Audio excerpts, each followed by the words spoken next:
All right, let's just jump right into this because we're about to unpack one of the most counterintuitive ideas in all of theology. It's this concept that God might actually refuse our best efforts, our most excellent work, and instead choose something that honestly looks a lot like failure. I mean, think about that question for a second. What if God doesn't want your best? It's pretty provocative, isn't it? Because everything in our culture and our lives teaches us to give our absolute best, especially to God. But what if that whole assumption is just fundamentally wrong? So, this really sets up a fascinating conflict. On one side, you have the common idea that God is honored by our best, most polished human efforts. But then, the biblical story seems to suggest something completely different, that what we call our best is often just a fancy disguise for our own pride. And to really get this, we've got to go all the way back. I mean, way back to the beginning, to the very first altar, because that's where this whole theological puzzle really gets started. Right, so here we have the story of two brothers, Cain and Abel. Cain, he's a farmer, and he brings the fruit of the ground, literally the product of his own blood, sweat, and tears. It's a perfect offering, the result of his best work. And then there's Abel, a shepherd. He brings the firstborn of his flock, an offering that, by its very nature, acknowledges God as the one who gives life. And the result? It's just shocking. Cain's excellent work gets rejected. Abel's offering is accepted. And here's the key. The text says God looked with favor on Abel and his offering, but on Cain and his offering he did not. You see that? The person's posture comes before the quality of the sacrifice. So this just leads to the biggest question of all. Why? I mean, why on earth would a perfect offering, something that came from sincere, hard work, be just flat out rejected? Well, the answer is in the anatomy of the sacrifice itself. You see, Cain and Abel weren't just bringing different gifts. They were operating inside two totally different spiritual systems. So let's look at Cain's system first. We can call it a closed loop. Step 1 starts with the self, my labor.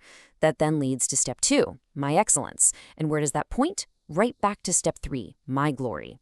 It's this self-contained loop of pride that basically shouts, look what I did, I made this.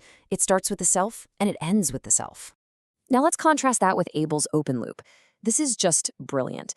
It doesn't start with himself. It starts with God, the giver. And from there, it flows to divine grace, this recognition that everything is a gift. And the final step? It's human surrender and faith, just returning that gift back to God. This system says, I belong to God. He's the one who provided this. It's a system built entirely on grace, not on effort. And get this wasn't just some one-time thing. This pattern, these two opposing ways of approaching God, it echoes all the way through biblical history. It just keeps showing up again and again. And we see this pattern pop up again, this time inside the temple itself. There's this famous parable about two men. First, you've got the Pharisee, standing there all proud. He totally represents the way of excellence, just like Cain. He's listing his achievements. I fast twice a week, I give my tithes, I'm not like those other guys. His whole focus is on his own performance. And then there's the tax collector. This guy can't even look up. He represents the way of the broken spirit, just like Abel. And his prayer? It's so simple. God, have mercy on me, a sinner. And this just brilliantly shows the outcome. The scales tell the whole story. On one side, you have the Pharisee's good deeds piled high, his fasting, his tithes, his moral superiority. And on the other side, the tax collector's offering, an empty, broken posture, nothing. And yet look how the scales tip dramatically in his favor. Just as the story says, I tell you that this man, rather than the other, went home justified before God. It's the heavy weight of an empty vessel. Wow. So here it is, the whole pattern laid out right in front of us. At the altar, it's Cain's human labor versus Abel's faith. In the heart, as we see with King David, it's hollow religious ritual versus a genuinely contrite heart. And in the temple, it's the Pharisee's excellence versus the tax collector's desperate repentance. It's just a stunningly consistent message across all of history. Okay, so if God rejects our excellence, then what is it that he's actually looking for? What does he truly desire? And as we've been seeing, the answer lies in this powerful idea of brokenness. This one verse from Psalm 51 really just distills the whole concept down to its core. It says that after all the rituals, after all the offerings, the one thing God will not despise, the one sacrifice he truly accepts, is a broken spirit. This table is such a fantastic tool for diagnosing our own spiritual posture. Let's look. On the left, you have excellence. Where does it come from? My ability. What's its action? I give to God. Its emotion? Pride. Its focus? My own righteousness. And God's response? Rejection. Now look at the right side, the broken spirit. Its source? My utter collapse.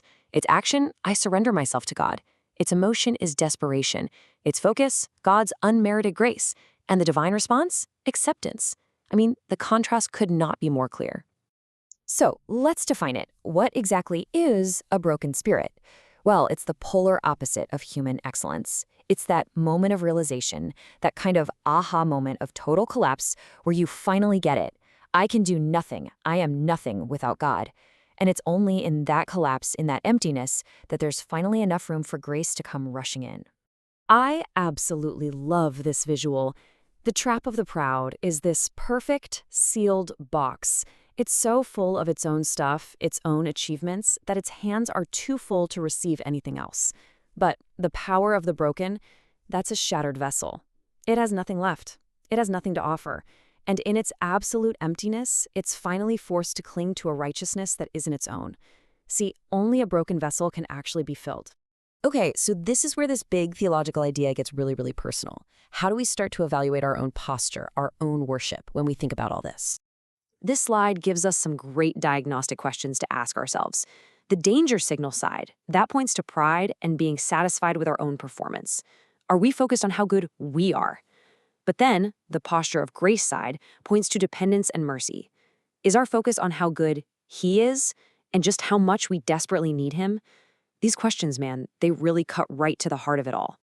And this really brings us to the powerful final thought that just sums up this entire explainer. It's not about your performance, it's about your posture. So, the crucial takeaway is this. Excellence is our human attempt to build a tower up to reach God. But a broken spirit, that state of our own collapse, that is the only ground where God actually chooses to come down and meet us. That is a profound and humbling thought to leave you with,